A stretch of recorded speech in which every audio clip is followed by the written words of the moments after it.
Guys, ഞാൻ എന്റെ നിലപാട് മാറ്റി. ഈ ഒരു വീഡിയോ കണ്ടതോടുകൂടി ഞാൻ എന്റെ മൊത്തം നിലപാട് മാറ്റിയിരിക്കുകയാണ്. കാരണം എന്താ വെച്ചാൽ ഞാൻ ഇത്രയും കാലം പറഞ്ഞിരുന്നതും വിചാരിച്ചിരുന്നതും ഒക്കെ എല്ലാവർക്കും വിദ്യാഭ്യാസം വേണം, എല്ലാവരും സയൻസ് പഠിക്കണം, സയൻസ് കേൾക്കണം, ഇതൊക്കെയായിരുന്നു ഞാൻ പറഞ്ഞത്. എല്ലാവരും അത് ചെയ്യണം എന്നായിരുന്നു ഞാൻ പറഞ്ഞത്.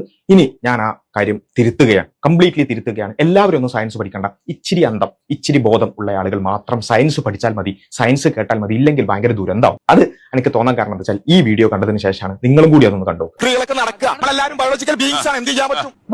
ഇൻസ്പിറേഷൻ. അതുകൊണ്ട് തന്നെ എനിക്ക് നിങ്ങളോട് ഒരു കാര്യം പറയാനുണ്ട്. എന്റെ വണ്ടിയുടെ ബ്രേക്ക് എപ്പോൾ വേണമെങ്കിലും പൊട്ടും. ഈ വണ്ടി കൊണ്ടാണ് ഞാൻ റൂട്ടിൽ ഇറങ്ങാൻ പോകുന്നത്. നിങ്ങൾക്ക് ജീവനിൽ ഉണ്ടെങ്കിൽ നാളെ തൊട്ട് റൂട്ടിൽ ഇറങ്ങാണ്ടിരുന്നു. ലാ അന്തം വലാ കുന്തം. ഒരു അന്തവും കുന്തവും ഇല്ലാത്ത ആൾക്കാർ സയൻസ് കേട്ടാൽ ഇങ്ങനെയൊക്കെ ഉണ്ടാവും എന്നുള്ളത് ഇപ്പോഴാണ് എനിക്ക് തിരിച്ചത്. അതുകൊണ്ട് എല്ലാവരും ഒന്നും സയൻസ് പഠിക്കേണ്ടതില്ല, എല്ലാവരും സയൻസ് കേൾക്കേണ്ട കാര്യമില്ല എന്നാണ്. കാരണം എന്താ വെച്ചാൽ സയൻസിൽ ഒരുപാട് കാര്യങ്ങൾ എക്സ്പ്ലെയിൻ ചെയ്യും. അന്തമില്ലാത്ത ആളുകൾ ഇത് കേട്ടാൽ എന്താ വിചാരിക്കുക, അങ്ങനെ ചെയ്യാമെന്നാണ് പറയുന്നത് എന്നാണ്. സയൻസിൽ പല കാര്യങ്ങൾ എക്സ്പ്ലെയിൻ ചെയ്യും. ഫോർ എക്സാമ്പിൾ, ഈ ആന്റി എങ്ങാനും 9ാം ക്ലാസ്സിലെ ബയോളജി ക്ലാസ്സിൽ ഇരിക്കുകയാണെന്ന് വിചാരിക്കുക. ആ ബയോളജി ക്ലാസ്സിൽ എന്തുണ്ട്, പല കാര്യങ്ങൾ എക്സ്പ്ലെയിൻ ചെയ്യുന്നതിന്റെ കൂട്ടത്തിൽ ലഹരി ഉപയോഗിച്ചാൽ നമ്മുടെ ശരീരത്തിൽ എന്തൊക്കെ മെറ്റബോളിക് പ്രോസസ് ആണ് നടക്കുക എന്നുള്ളത് 9ാം ക്ലാസ്സിൽ ബയോളജിയിൽ നമ്മൾ പഠിക്കുന്നുണ്ട്.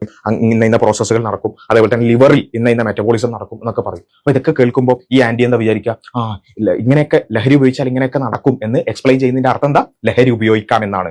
എന്തൊരു ബയോളജിയാണ്, ലഹരി ഉപയോഗിക്കാന്ന് പറയുന്ന ബയോളജിയാണ് എന്നൊക്കെയാണ് പറയുന്നത്. അതായത് സയൻസ് ഒരു കാര്യം എക്സ്പ്ലെയിൻ ചെയ്യാന്ന് പറഞ്ഞാൽ എന്താണ് സംഭവിക്കുക എന്നുള്ളതാണ് നമ്മൾ എക്സ്പ്ലെയിൻ ചെയ്തത്. ആ പ്രോഗ്രാമിൽ ഞാൻ എന്താ പറഞ്ഞത്, ലൈംഗികതയുമായി ബന്ധപ്പെട്ടുകൊണ്ട് വിഷൻ, നോട്ടം എന്ന് പറയുന്നതിനെ അല്ലെങ്കിൽ കാഴ്ച എന്ന് പറയുന്നതിന് പുരുഷന്റെ ശരീരത്തിൽ എന്തൊക്കെ മാറ്റം ഉണ്ടാവും എന്നുള്ളതാണ് ഞാൻ എക്സ്പ്ലെയിൻ ചെയ്യുന്നത്. ഇത് കേട്ടപ്പോൾ ചേച്ചിക്ക് തോന്നിയെന്ന് വെച്ചാൽ അങ്ങനെ മാറ്റം ഉണ്ടാകും എന്നുള്ളതിന്റെ അർത്ഥം എന്താ, പുരുഷന്മാർക്കൊക്കെ അങ്ങനെ ചെയ്യാം, അങ്ങനെ നോക്കാം, അതുപോലെ തന്നെ അനാവശ്യമായ കാര്യങ്ങൾ ഏർപ്പെടാം, ഈവൻ പീഡിപ്പിക്കാം എന്നൊക്കെ ആണ് പറയുന്നതെന്നാണ് ചേച്ചി വിചാരിച്ചത്. ഇതാണ് ഞാൻ പറഞ്ഞത്. അന്തവും കുന്തവും ഇല്ലാത്ത ആളുകൾ വല്ല സീരിയൽ കണ്ട് അതേപോലെ തന്നെ കോമഡി ചെയ്ത് അങ്ങനെയുള്ള കോമാളിത്തങ്ങളൊക്കെ ആയിട്ട് മുന്നോട്ട് പോയാൽ മതി. എല്ലാവരും ഒന്നും സയൻസ് പഠിക്കേണ്ട കാര്യമില്ല. ആ പ്രോഗ്രാമിൽ കാഴ്ചയിലൂടെ ഇന്ന പ്രോസസ്സുകൾ സംഭവിക്കും. അതിന്റെ ഇന്ന സെന്റേഴ്സ്, ബ്രെയിനിലെ ഇന്ന സെന്റേഴ്സ് ആക്ടിവേറ്റ് ആകുന്നത് കൊണ്ട് ഒരു ഒബ്ജക്ടിഫിക്കേഷൻ ആണ് സംഭവിക്കുക. സ്ത്രീ ശരീരത്തെ ഒബ്ജക്ടിഫൈ ആണ് അവിടെ ചെയ്യുന്നത്.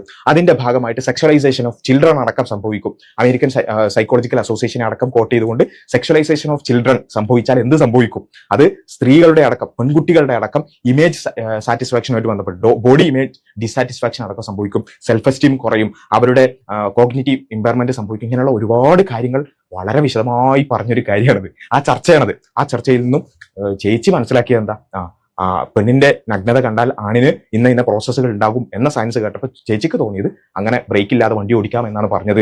ആണുങ്ങൾക്ക് എന്ത് ചെയ്യാൻ എന്നാണ് പറഞ്ഞത്. ആ പ്രോഗ്രാമിൽ തന്നെ ആവർത്തിച്ച് തീർച്ചയായും കൺട്രോൾ ചെയ്യാനാണ് നമ്മൾ പഠിപ്പിക്കേണ്ടത്, യാതൊരു സംശയമില്ല.